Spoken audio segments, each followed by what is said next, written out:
This is Rogers TV.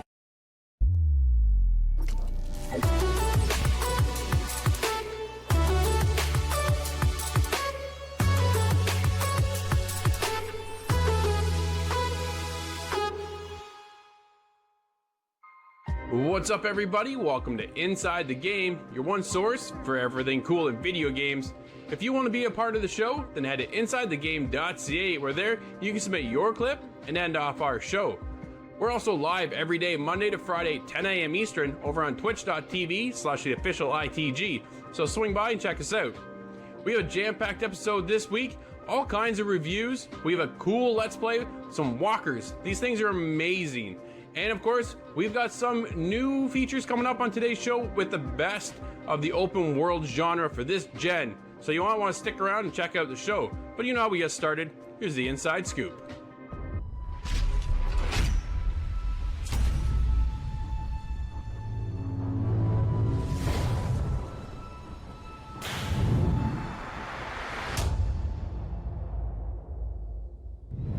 So all you Mafia fans out there are going to be pretty excited to find out that we're getting a definitive edition of the original Mafia game and Mafia 2. And we're going to be getting Mafia 2's definitive edition on May 19th. And that's one of those dates that, you know what, we're seeing it in the store. It's not a 100% for sure date, but if it actually does happen to be true, it's going to be dropping on the same day that 2K Games is going to be releasing the teaser trailer for the Mafia Trilogy definitive edition.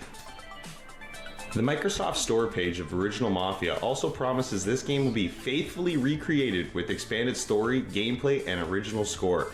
This is the Mafia you remembered and much, much more. It also mentions that players who own Mafia Definitive Edition will be able to unlock Tommy's suit and cab in both Mafia 2 and Mafia 3 Definitive Editions. And those who purchase Mafia 2 will unlock Vito's leather jacket and car in both Mafia and Mafia 3 Definitive Editions.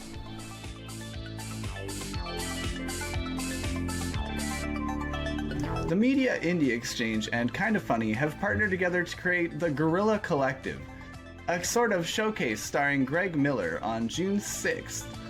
This presentation will also be part of GameSpot's Play for All and IGN's Summer of Gaming.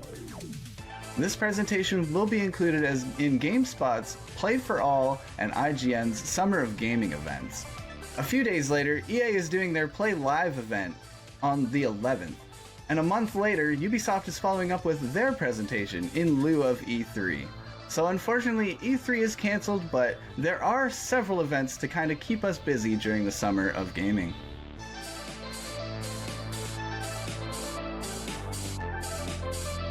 Sony has developed a new umbrella brand to unite its first-party titles.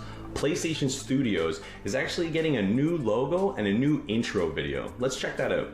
The PlayStation Studios brand will go live in PlayStation 4 and 5 games later this year, and will only be featured on games developed and managed by Sony Interactive Entertainment's Worldwide Studios organization.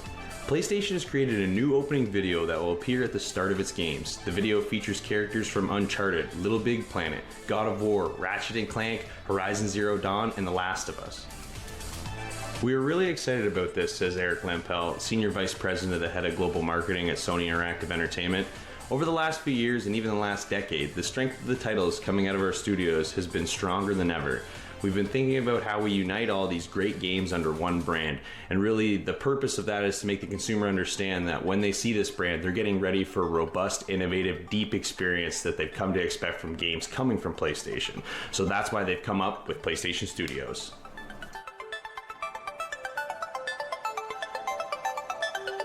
The PUBG 7.2 update is coming very soon, May 20th for PC and May 26th for console and Stadia users.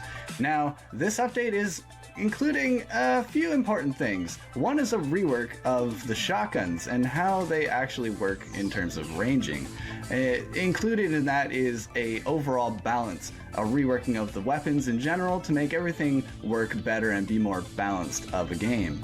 They want to add a jerry can to the game, which will allow people to start fires and leave pools of gasoline around, creating traps of sorts. Most importantly, they're adding a ranked mode to the game. This will include a 64-player match that focuses on higher loot drop chances instead of more of the scavenger kind of gameplay that you're used to. No AI as well.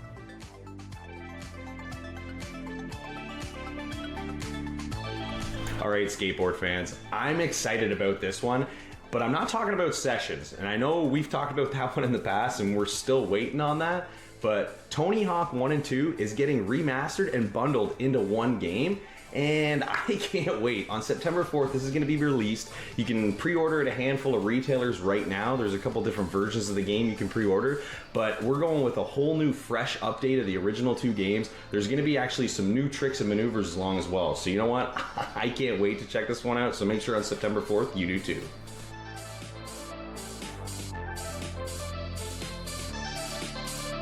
Summer Game Fest Week 2 kicked off this morning with Geoff Keighley sitting down with the team from Epic in a surprise release of a trailer, kind of an expose all on the new Unreal Engine 5. Unreal Engine 5 looks to be the new standard for developers moving forward in the industry, as they have a lot of new cutting-edge technology taking place. This was kind of a tech demo in that it showed a lot of the different capabilities inherent in Unreal 5. One of these capabilities is the ability to render millions upon millions of triangles. The new modern version of polygon count is just tremendous. It's through the roof, unfathomable 10 years ago. A couple of key components of the Unreal Engine 5 that were on display was the Lumens lighting system, which is really interesting and seems cutting edge in terms of lighting the game. More of a in-house lighting effect that the developer will set that the environment kind of just reacts to. It becomes a piece of the world rather than a static lighting environment that developers were kind of used to before. It just gives more capability in the hands of developers when it comes to certain lighting effects and gameplay and how they want the flashlight to work, or how they want to change the environment to let light in, or manipulate the lighting in the environment in real time in not such a structured cinematic way. Really interesting stuff. In addition to Lumens, the second thing that kind of showed off was the Nanite technology swarm effects, another physics engine running within Unreal. It's kind of a way of them simulating either a lot of bugs or a lot of particles from an explosion or smoke or something like that, but it reacts as well to lighting and everything else in the environment in real time. Everything is kind of seemingly pieced together to make an in-game universe, and it was akin a lot to what they do in film production. In modern filmmaking, the new trend is to make super high-resolution assets in a game engine such as Unreal. Then they populate a universe to make something way more believable, but more akin to a video game than what usual movie makers are used to. This technology is supposed to allow movie makers and game developers to kind of use the same asset pool, which speeds up a lot of development and again puts more control into the developers' hands when it comes to what they want to make their game look like, how much time they need to spend, and how many people they need to devote to the project to realize their goals. It all came together really nice in a kind of short tech demo of sorts that Epic had put together in what they called a small team of maybe 24 people. It was quite impressive. The lighting, everything from start to finish was super high resolution, super cutting edge, and showed off the different aspects of Unreal as it is now. Now they are, of course, working on it and adding things to the world, to their engine, so that they can give developers even more going through with this current or new to be development of the consoles. The new console era is upon us, and these developers need tools to give them the full potential of these devices. PlayStation 5 was mentioned a lot at the beginning of this tech demo because they were running the Unreal demo on an actual PlayStation 5. As they put it, they just plugged an encoder straight into the HDMI out and recorded it that way. So what they were showing you was meant to be somewhat of a hardware example of what's capable on PlayStation 5. Although they are moving this new engine to everything, of course. This is going to be the new standard for developers going forward, and that they want to include mobile in that category. They want to include in the future a way of scaling this down so it's applicable on all systems regardless of performance. It's rumored that Hellblade 2 is already making use of this technology, so let's just keep our eyes peeled for what comes out in the near future regarding Unreal Engine 5.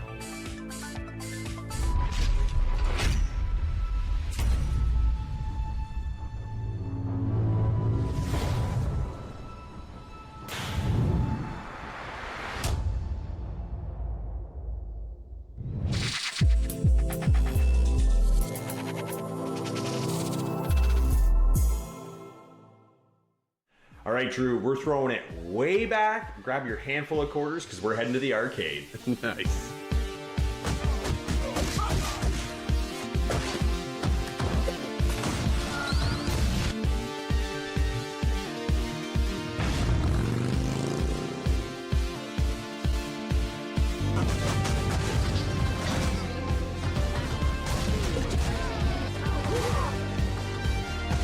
So, Drew, I said grab your quarters. It's because we're going way back with this one. And I'm going to say 26 years ago was the last time Streets of Rage had a new game, Streets of Rage 3. Well, guess what? Yeah. We're 26 years in the future now, and we're playing Streets of Rage 4 on PlayStation 4. And you told me you used to play this game way back when you were a youngin'. Yeah, absolutely. I used to play this in the arcades, man. Like, I'm going way back. So I used to have my quarters sitting on top of the machine waiting for my turn to go next, and I'd throw the quarters in, and there I am, beaten up just like I did here on the PlayStation 4 version. Obviously, graphics are a little bit different now, taking a different spin, making it a lot more modern, and honestly, dude, the art style still had that sense of the old school, yet kind of mixed in with the new. I thought it was really cool. The story, like, I can't remember what the story was back then, if it is the same as it is now. 26 years is a long time, man. It's okay. Yeah, thanks. The story I thought was actually pretty cool, pretty cheeky of that time period as well. So the fact that they stayed true to the series of the game and the way it looks, and then when you get so far and you beat essentially the experience of the game, because the game isn't very long, and I think there's two sides to this, and we'll get into that in a second, Corey. But yeah, to finish the game then allows you to earn old school characters as well. So you'll still get Axel, the new character version, but then you'll get the old school, the old pixelated version of them as well. So I thought it was really cool. I had a great time playing this, and it's co-op, couch co-op, as well as online, which I thought was awesome, especially in a beat-em-up style, just like this. Yeah, you know what? Like you said, this is an arcade game through and through. Yeah. You know, Streets of Rage, Streets of Rage 2, Streets of Rage 3 on Sega Genesis were arcade-style games, and you know that's the type of game Streets of Rage 4 is the exact same thing. It's got a new coat of paint on it. Instead of the pixel art, we are now into this, kind of hand-drawn style, which, is more comic book, anime-esque, I'm going to say. And you know what? I don't know. I mean, as someone that hasn't played the original games, I don't know how fans of the original are going to think of the new art style necessarily. Maybe they wanted the pixel art, but you know what? Overall, I think they've done a good job, bringing this game into the, the new era, new generation, but still keeping, true to the roots of this game and making it feel like a true arcade game. There's multiple difficulty levels to play through here. We get, there are our two normal characters from before. We get Blaze and Axel, and we get two new characters as well to start off with that kind of bring a whole different element into this game, whether it be speed or strength. So there's some new things that they've kind of updated from, the original games for this new style. And I just thought, this reminds me so much of a lot of different games I've played when I was younger, right? It's just, it's that beat 'em up style. It doesn't take long, but you just have a blast, whether you play by yourself or with your friends. And it's just, they just kept so true to what it is that it's hard to be mad at it, right? Like, it was upsetting to finish the game so quickly, but at the same time, when it was over, you're just like, man, like, it just feels so nostalgic. It just brings that all back. So, for me, I really enjoyed this. And I thought because you can group up with your friends and play through and, earn different things along the way, because I don't want to spoil too much, but you get to unlock some characters, like you said, and you get to throw it back, and it's not just a new skin, it's a new character. We get new abilities, and it's, it was really cool. There's certain things about this that you don't necessarily expect, and it was happy, it was nice to see. It made me happy, right? Playing through, it was like, oh, this is, I just had a smile on my face the whole time. Well, yeah, and the whole time only lasted for about 2 to 2.5 hours. And for that experience, Corey, you're going to be paying $30 now. So this is where we kind of get into the struggle of, is it worth it? Now, there's two sides you can look at this. 2 hours and you're done, you bounce out, and then you go on to something else. Or you can go back and look to gain other trophies, play it on a different difficulty, get the S rank. And honestly, dude, to get that rank, I struggled. It's I think hard. the best rank I got was a B. Yeah, this game it's difficult. I mean, it's an arcade game. They weren't meant to be easy, right? They were meant to. They wanted your money, man. You were dumping the quarters in that machine to keep yourself alive, right? And so you're definitely right. There's a level of difficulty here that you have to overcome for sure. I am glad that they did modernize the feel of the game. I think that they would have brought the original over and just said, here you go. That obviously wouldn't have connected with too many people. There is such a fan favorite in the series to have something like this, but then to bring it over and then still allow us to kind of earn those characters to get that old school feel. I thought it was a cool touch. I really liked it. And the music that goes with this game per level, I thought was fantastic. There was one particular level I did not really care for the music, but it was only one out of the entire game. So for me overall, like, that was cool. And to play this game, the entire thing co-op, like, we got it. I finished it the first night. Obviously, that's why I said 2.5 hours, you're done. But to play this for $30, Corey, whether it's on Steam or PlayStation, I don't know how well that's going to sit with a lot of people, being that price tag for, like, a lot of people are going to play this probably just once. Yeah, you know what? You're right. We both enjoyed the time we've had with this game. Whether it's short or long, whether it be, we had a good time. And like we said, it's not trying to trick us into thinking it's something it's not. It's a classic arcade style game, and $30 is just a steep price for what you think about what $30 gets you now in the video game world, whether it be on Steam or PlayStation or Xbox or Nintendo. I would have liked to have seen $20. Exactly. Like, that $10 price difference makes a huge difference here, in my opinion, because if I'm paying more than $20 for a game I finish in a couple hours, and if I didn't want to play any more of it, I didn't have to. I was just done, complete the game through and through. I get the story, and I understand what's going on. I don't have to go back and play as the other characters or get all the trophies, because a lot of people don't necessarily do these achievement hunting things. They want to play the game's experience and move on.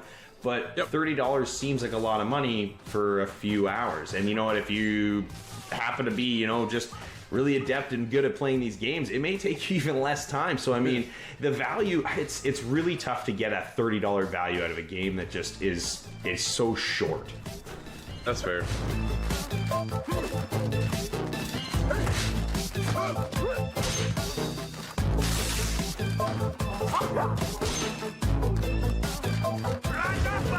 All right, Corey, you ready to score up this classic? What do you score in Streets of Rage 4? Well, you know what, Drew? Like you said, this is a trip down Nostalgia Boulevard. It brings me back to those arcade days, and I had a blast playing this game. I think through and through it's fun whether you play alone or with your friends. And I don't have anything bad to say about this game other than the fact that I think $30 is just a little bit too high. So it's going to lose a few points for that. I'm going to give this one a 7 out of 10.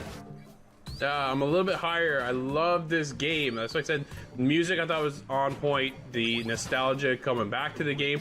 The fact that they upgraded this hand-drawn feel to the game and allowed us still to earn old school touches was such a nice added value. I'm there with a 7.5. Nice.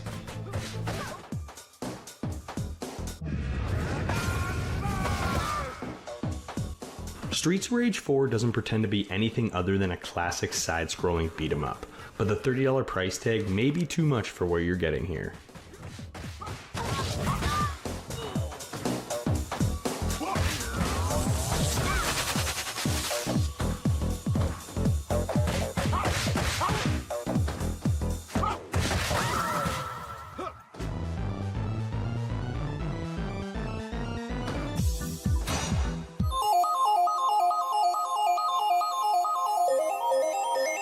Alright guys, this week Drew, Scott, and myself are taking a look at our top 10 open world games of this generation.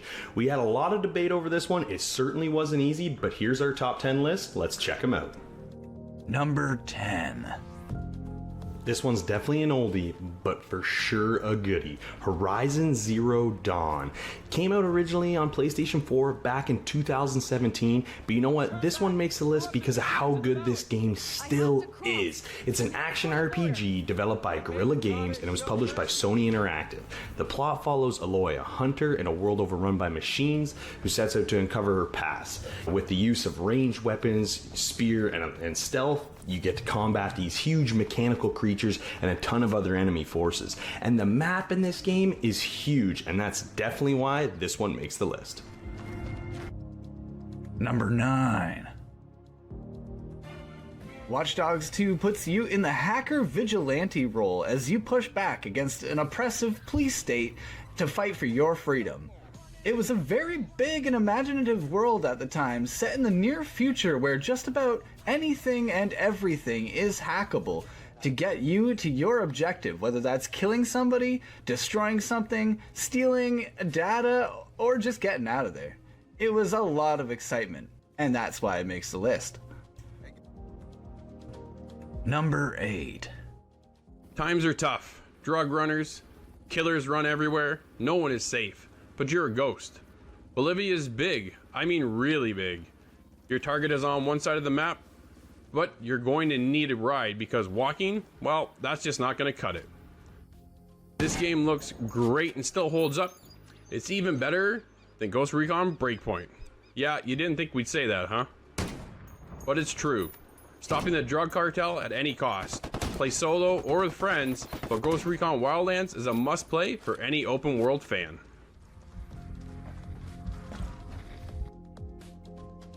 Number 7. Fallout 4 was a bit of a change in the series. They did a few things different that some of the fans weren't really happy about, but the fans haven't really been happy with the predecessing game. It turns out Fallout 4 is actually generally everybody's favorite experience for Fallout, and with a big open world full of NPCs and choice that really does matter in the end, lots of building customization, and ways to specialize, a solid contender for the best open world game on this console generation. Number 6.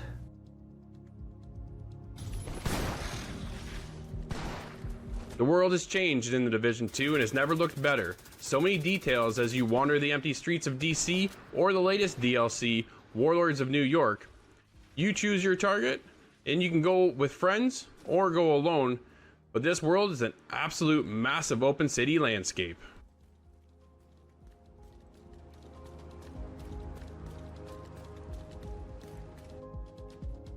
Number 5. Coming in as the only Nintendo exclusive title on this list, The Legend of Zelda Breath of the Wild was an easy choice, as anybody knows that the beautiful landscapes of this world are massive, expansive. This game is so much fun. It brings you right back into that feel of playing that Nintendo 64 Ocarina of Time, but with this brand new, beautiful environment to explore. This one, like I said, was a no-brainer to make this list.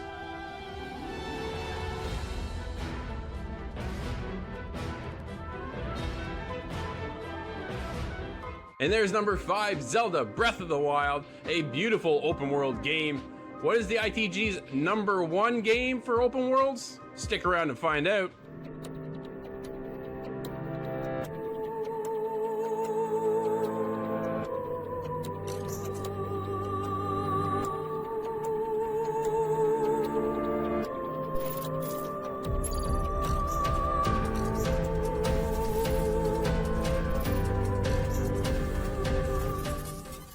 It's the tale of 3 pigs. Let's huff, puff, and then blow their lives out. I will tell you the real truth, not a ridiculous fable of that kind.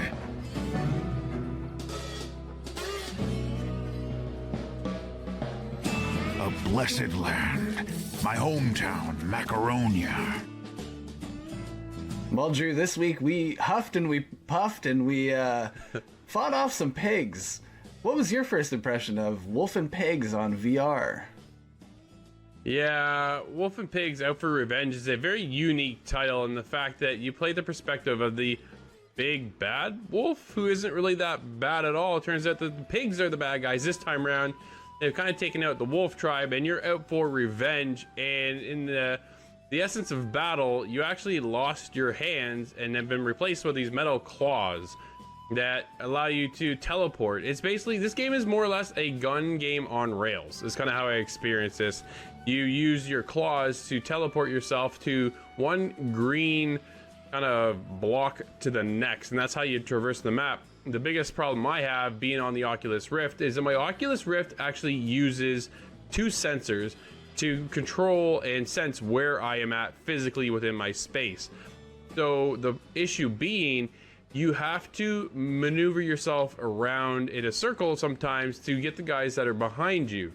Yeah. The problem here, Scott, is that there is no analog control whatsoever. Normally, when we're playing VR, Scott, we have the ability to, flick the right stick, and that will pivot you 15 degrees, 45 degrees, 30 degrees, whatever the developer has chosen for you to be able to move.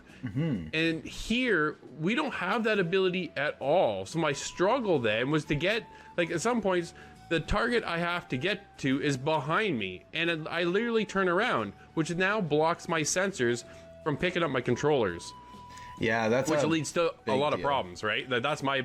This is my struggle with the game. I actually I have two feelings about this game. Part of it is I think it's done in a unique style that is pretty good. I think the storytelling the whole thing is really quirky, really, Scott. Yeah. So, but my struggle was with the controller and my Oculus sensors, and it kind of prevented me from playing parts of the game properly, where I think you, on the other hand, with your Oculus Rift S, experienced it a little bit differently than I did.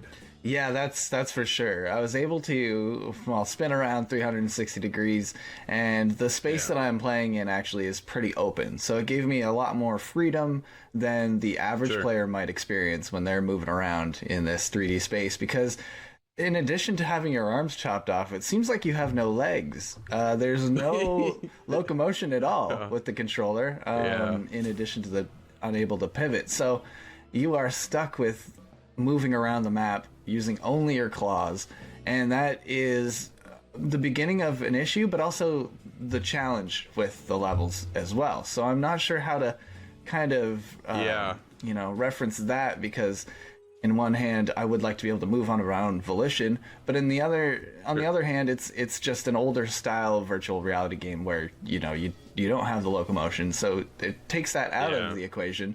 And you can kind of play these challenge levels, one after the other. And like a little mini puzzle. Yeah, it's more of a little map to explore. They give you a couple chests sometimes around to collect. You find a lot of health that way, so it's good to take a minute away and just kind of explore. And you find these different weapon upgrades. There's a sniper charge beam, there's shotguns, machine guns. There's all sorts of fun there. And it changes up the play when you're moving in on these pigs, that sometimes I find there's pockets of pigs, and that's what makes it extra hard to maneuver through, is because you might be low health and you don't realize you take a claw, you claw yourself over to the other side of the map, but then there's a whole bunch of pigs that now see you, and that's kind of it's a bit of a memory game when it comes to learning the levels.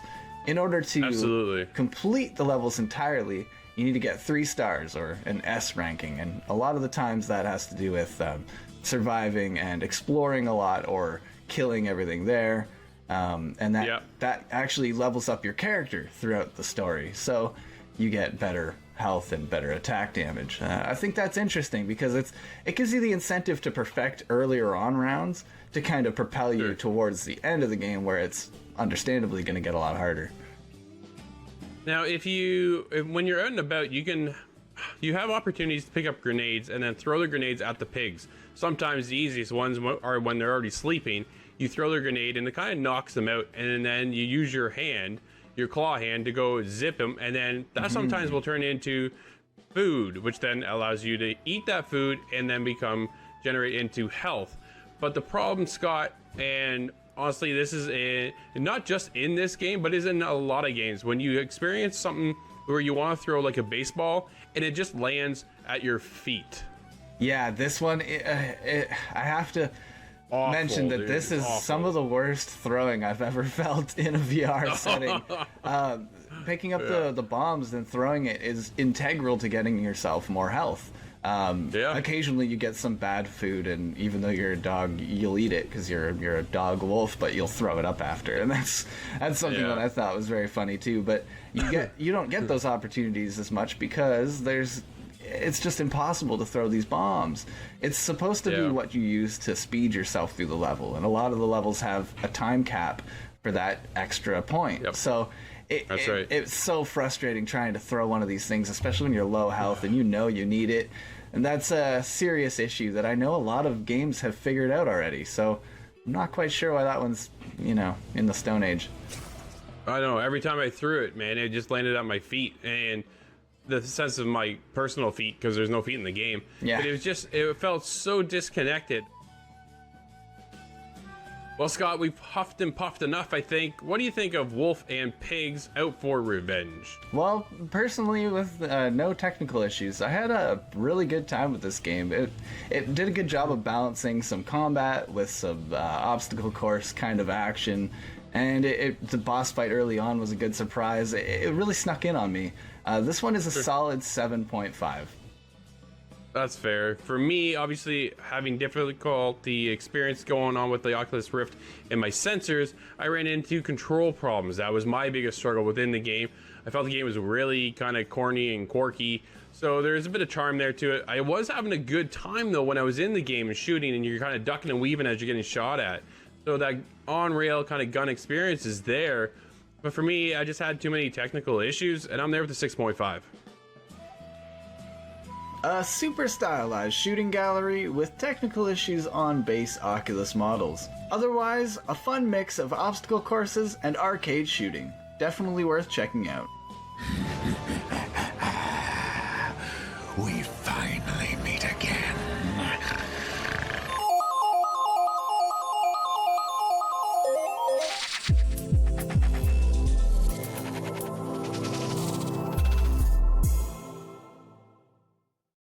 I'm back. It's Daymare 1998 on the Xbox.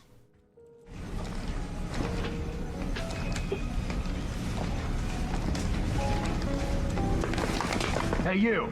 Drop your gun and let me see your hands! Right now! You're not gonna let us die here. Nah, you're right. I guess I can. I mean, especially you. Oh, what the heck. I'll lend a hand. Many episodes ago, Nate and I took a look at a game called Daymare 1998. That time, we took a look at it on the PC, where it ran really smoothly, and it was kind of a big surprise to us, seeing as we had never heard of Daymare before. It was kind of similar in the vein of the Resident Evil games. More so like Resident Evil 4, less like Resident Evil 7. The action is split kind of between a horror exploration kind of thing and a third-person over-the-shoulder camera shooter, kind of something we're more used to. When you're not directly in the thick of the action, there's a lot of really good cinematics that highlight some really bravado buff kind of characters, and how they interact is really interesting. At the beginning of the game, you start off controlling Liev, a Hades soldier dispatched to the area to suppress what's going on, collect some evidence, destroy the place, and get out of there. But shortly after that, you switch perspectives to a different kind of character, more of a meek and mild, kind of innocent guy, who doesn't seem to really have much in the story. But after some twists and turns at the end of the story, and if you pay attention, things do make a lot more sense than they appear. Now, a lot of that information was gathered through the form of collectibles. There's a lot of things strewn about the map, and I'm always a fan of a game that rewards you for experiencing that. However, my issue with these collectibles are, some of them are utterly useless. They just contain some kind of weird coding in a file folder that doesn't really mean much to me. I'm not sure why they just went with that, if they needed to pad some of the collectibles, but picking up something just to read a string of letters and numbers isn't very interesting, and in fact it makes me ignore some of the other more important collectibles that do tell the story. The better way to learn is the cutscenes, and the cutscenes are very well done. I love the voice acting, I love the characters and how they interact, and they do tell the story in a very interesting way. However, there is still a large chunk missing from the cutscenes that will not really be explained other than for the collectibles. So there's kind of that balance of the more you get into this game, the more you're invested in the story and interested in it. But the story is interesting and could have snagged some new kind of players if it was a little more open-ended. It's a catch-22, and they went one way with it. Now going through the game a second time, I've experienced all of it, and it makes a lot more sense. I see the quality of work put into this game. Now, the graphics in the cutscenes are pretty clean and nice, but if you're playing on a base model Xbox, it can look really bad. Now, I have an S model, and at first I was using it on a normal kind of 1080p TV. I then went on to try it on a 4K capable set with my S model, and it presented a much better look of the game. So there's something going on with the optimization. Going through this game the first time on PC, I feel like I kind of spoiled myself because my PC wasn't the greatest at the time, but it was pretty good. Revisiting it now and comparing that to the Xbox, there is quite a bit of quality lost on the Xbox form, graphically speaking. Now, if you're not super into graphics, or if you have an S model and a 4K TV, it's not terrible. So you can definitely get by, but it's missing that luster, that shine that the PC version really knocked out of the park. Me and Nate were very surprised at the effects, the blood, the rain, the zombies and the destruction. Everything looked really, really good on PC. I'm not so happy to report that on the base model Xbox, that is not the same case.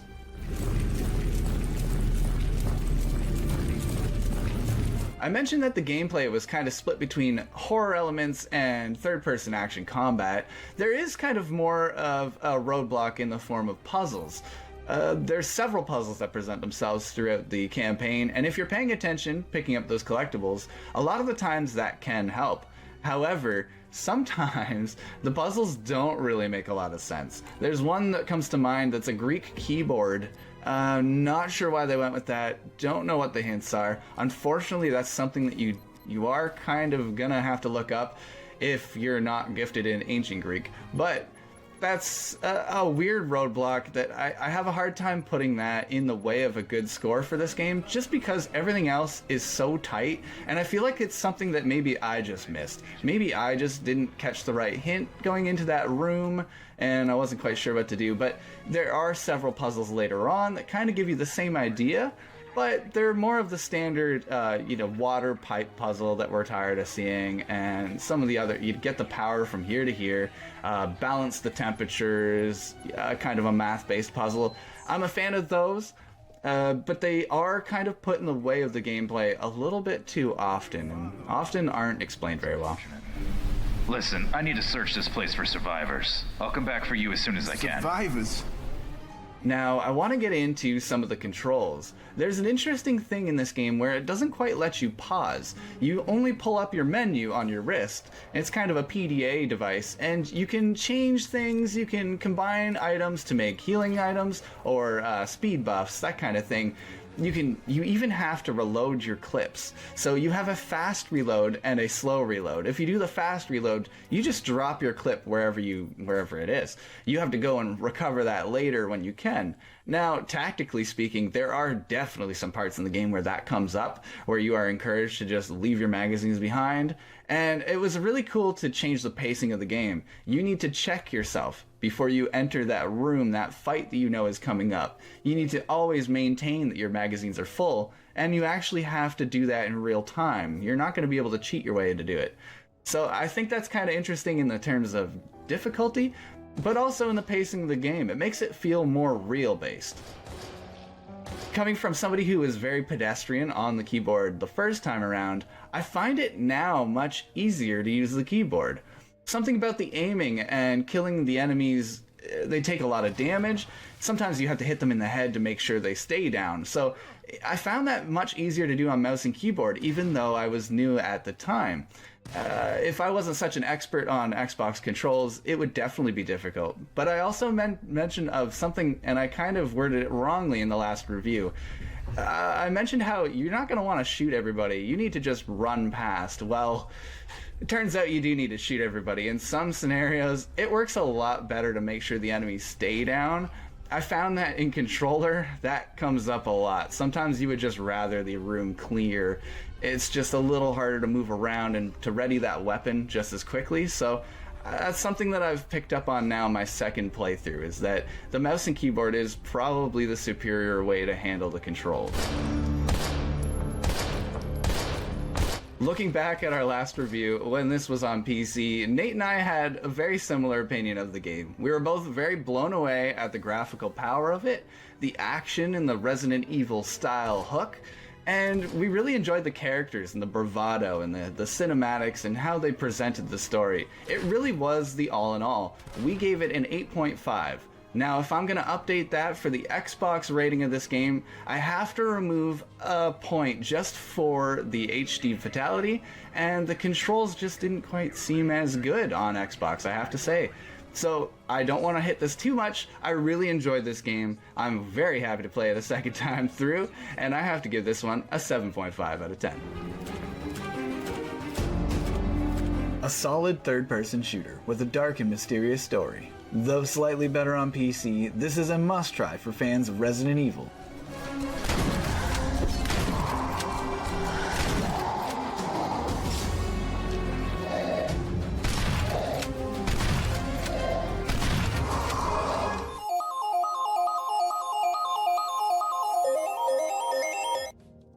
Number 4.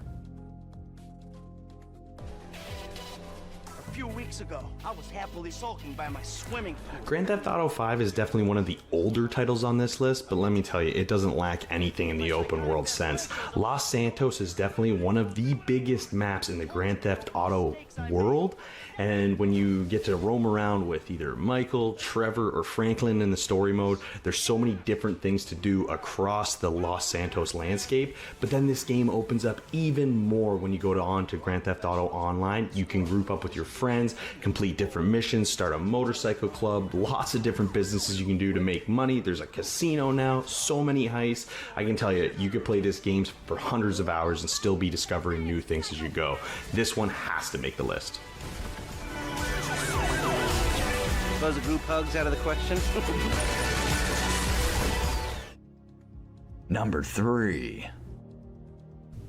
CD Projekt Red's The Witcher 3 is a giant title that, even coming out so long ago, this is still a contender for the biggest, best open world ever in games. You can really just venture any which direction you like and find a ton of quests and a ton of crazy things to get into. And that wasn't even enough. Then they added the Wild Hunt to the game, which extended it even further.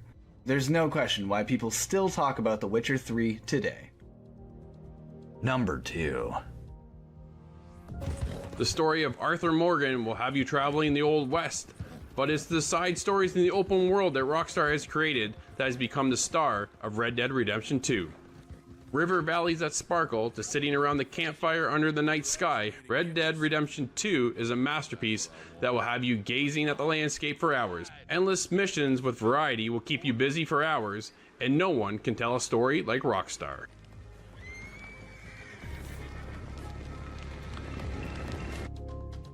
Number 1. Assassin's Creed has changed in many ways over the years, and with each year brings us a new map for fans to travel across. Assassin's Creed Odyssey is the biggest and one of the most beautiful in the Assassin's Creed series, reaching 90.7 square kilometers across the entire map of Greece. From rich villages to snowy mountaintops and even the open seas, all wrapped up in a thrilling story that will have you playing as Alexios or Cassandra for many hours. Assassin's Creed Odyssey is ITG's #1 pick for the top 10 best open world games of this generation. Leaving safe harbor, Commander. Well, there you have it, guys. Our top 10 open world games of this generation as per Drew, Scott, and myself. Let us know what you guys think. If there's any changes to this list that you guys would want to make, head over to insidethegame.ca to let us know.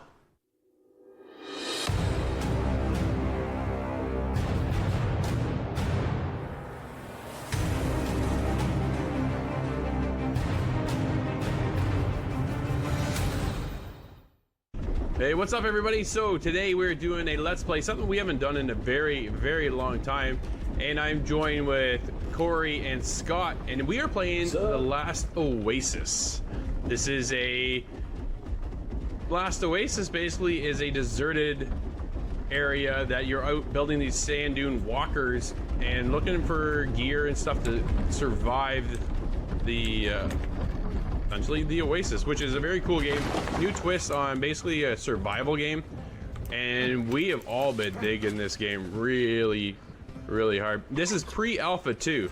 Okay, I'm down here by myself with this monkey guy. Oh man, I tried to fire that thing at him. I'm on the way. Oh yeah, I saw that. Ooh. I gotta get my... Oh, he got me good. club. Oh, that thing is vicious. Yeah, he's geared up pretty good. I'm just bandaged up. So basically Oh, we're he got here. me. Oh no, Corey's death Yo, already. he hits hard, man. What's he got for a Holy. club? Oh yeah, he does. It's like a spiky bone club, man. Oh, he got me. It's vicious. Oh, all right, I Drew got got you me. guys. I got you both. Oh my God. I goodness. traded with him, I think. Wow. Drew bailed out. We tried to save I you. did Get bail. in. We got a few. You got a few hits. We all got a few hits. You came in. Dude, I picked you up. Yeah, Look at this. You dropped me. I don't know how. How do I drop? I don't know. How did I do that? Corey, let go. I'm up. That Okay, looked good. really weird. That looked real creepy, actually. Didn't enjoy that. No. Not a good start. Not a good start. Not at all. Okay. Oh, I hear more guys here. Oh yeah. So basically what we're doing today is we are gearing up, looking for resources so we can build the next walker. We started off what they call a firefly walker, which is real small. Oh, he got me. Oh, there's 4 of them. I can't. I don't have enough health. These guys to are fight 4 of geared. them. Are they geared? Yeah, one of them at least. Oh, I wasn't using the proper weapon, but I wasn't even fighting them either. man. I got a club. Oh, did he just revive him? Oh, he got me. I'm dead. Oh, you guys. All right, I'm not gonna do this on my own. And now, I'm out of water. So Okay, obviously, spawn being in the near us. desert, we all have a major problem of you need to be hydrated a lot. So Yeah, having you're, water is absolutely essential when playing this game. You're a moisture I'm farmer. close. I so spawned it's- close to my death location. All right, cool. So I'm just around the corner. I'm sprinting back currently. Yeah, I I'm don't s- think. Oh, I see you way over there. there's a I'm gonna monkey try, guy yeah. in between me and you too, Drew. I think. I know. I see him. Looks like he's going for my ship. All right, I got this Make guy. a bandage or 2 on the way. There's resources that are basically every. Oh, I got a bone. Nice. cool. I think you can actually use that for like a sword or something at some point. All right, so at this point, I am approximately 20 hours into this game. And we are still learning stuff as far as what to do, what to craft, and what to build next, which is one of the coolest aspects Oh of crap! this. That is you. What do you guys... There we go. I'll just drop it right here. Maybe I'll run a little bit out here. I and just then want to drop make it. sure we're not going to get attacked by these. Yeah, maybe I'll drop it under your ship. Oh. All right, that guy's dead. Oh man. Oh yeah, I got his Okay. loot up here. That's crazy. Thanks, man. Drop. So as I said, this is an early alpha build. Oh, he's on me. Ow, that hurt. You have a lot of good stuff, man. He's dead. Oh I man. know. I had Those this stuff last spawning time we were above. here. I had no room in Drew's boat. Put them. We got some fragments. Oh, some of this must be yours, Scott. One sec. Oh, maybe not. Maybe not. I forgot. I got to put this stuff on. I'm like, why do I have too much stuff to carry? But it's Yeah. All right. Oh, that's not a bad start, I guess. All right. Well.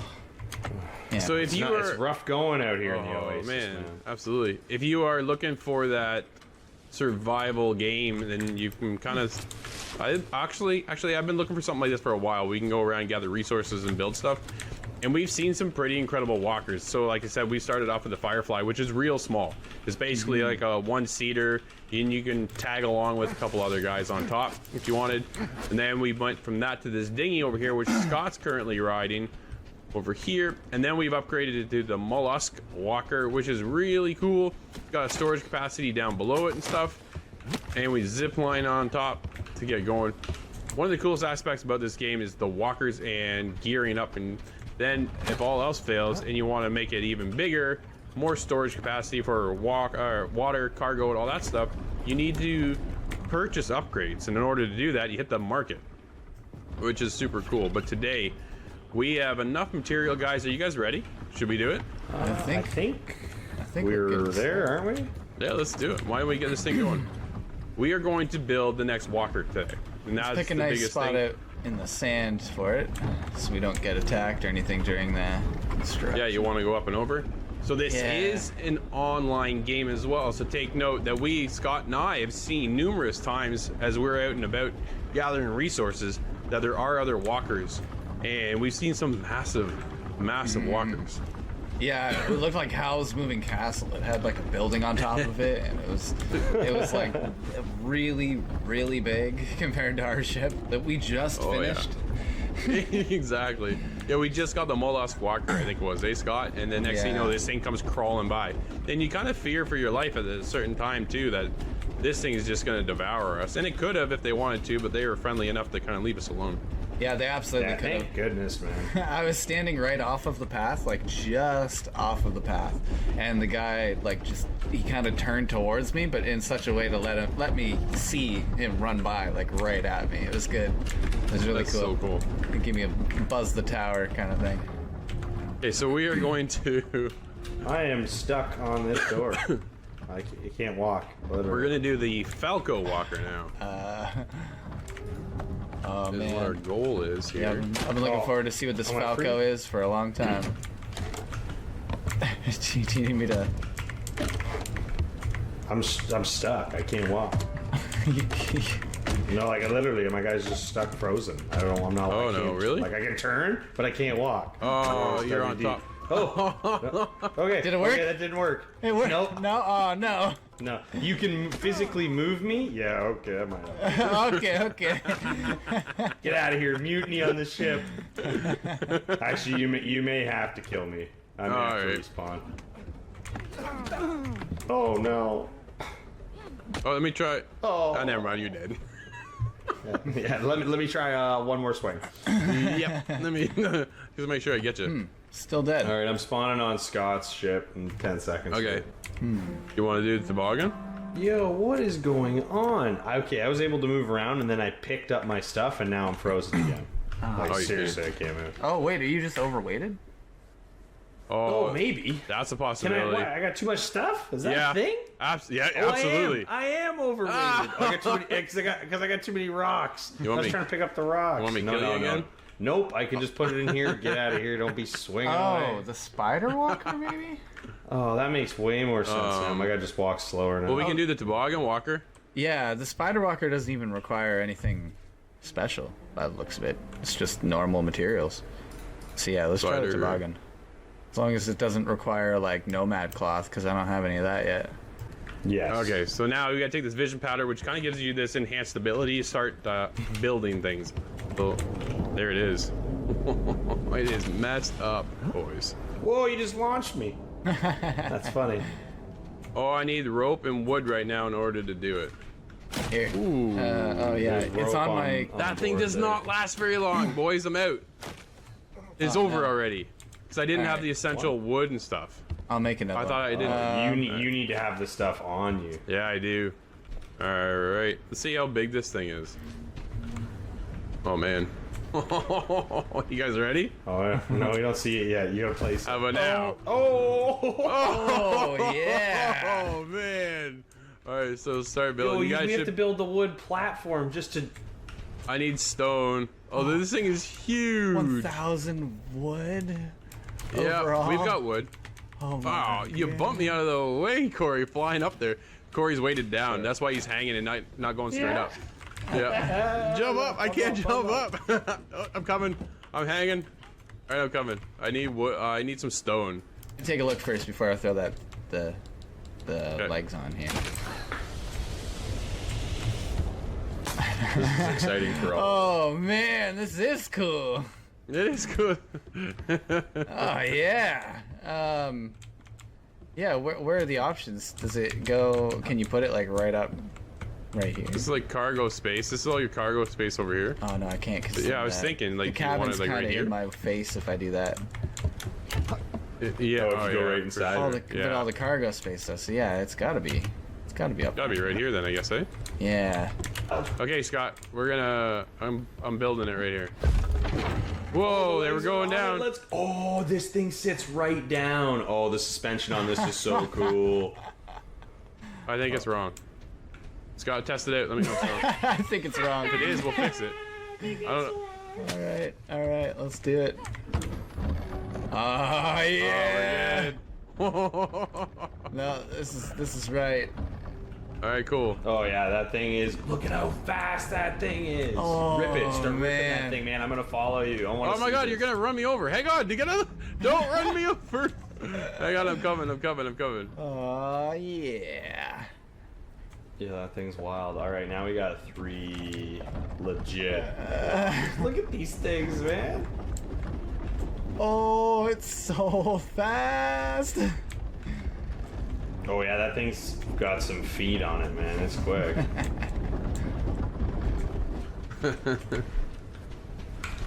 Look pretty cool. That is cool, dude. Your wings are huge. Yeah. Oh my God, those things are big. It's gonna be seen on the horizon though. For Wow, sure. that is This- cool. Just think about what the ship we saw though must have been. It was bigger than this one. Like it was bigger than yours, right, It Scott? was way bigger than mine. Yeah, like like at least triple the height. When it ran Wow. by, like I was, it was like a tower running by. It didn't make any sense. All right, let's race it down the hill. All right, Okay. Oh, Scott's gotta get in his. I gotta climb mine. Your wings should make you fly faster than ours. Oh, Yeah, but it might be going backwards, so we'll never know. All right, you guys ready? All right. Yeah. Yeah. All right, 1, 2, 3, go. Oh. I am. Watch for the trees. Not as fast. Where's Corey? Oh. He's behind. I'm behind you. Oh, the trees. Yeah, careful with the steering, Corey. You'll spin out. Yeah. Oh, I got stuff here. Oh yeah, this. Oh man, you can do sweet spin outs on this thing. Huh? That is definitely a sight. That's cool. Well, everybody, this is Last Oasis. If you are into that survival kind of genre and looking to build some very unique structures, the walkers are definitely one of the coolest things to check out. Oh no, can't make it. All right, let's head back to the show. Well, there it is. I told you it was a jam-packed show. Now, each and every week, you guys hit us up at InsideTheGame.ca. We're there. You submit your cool clip. But this week, we have Corey kicking it over in Call of Duty. Maybe you can bring a knife to a gunfight. Check this out. Thanks so much for sticking around this week. We'll see you next week, Inside the Game.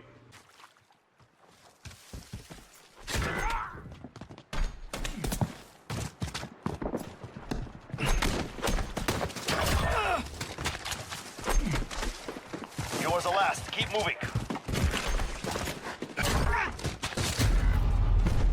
We're not done yet. Make it happen.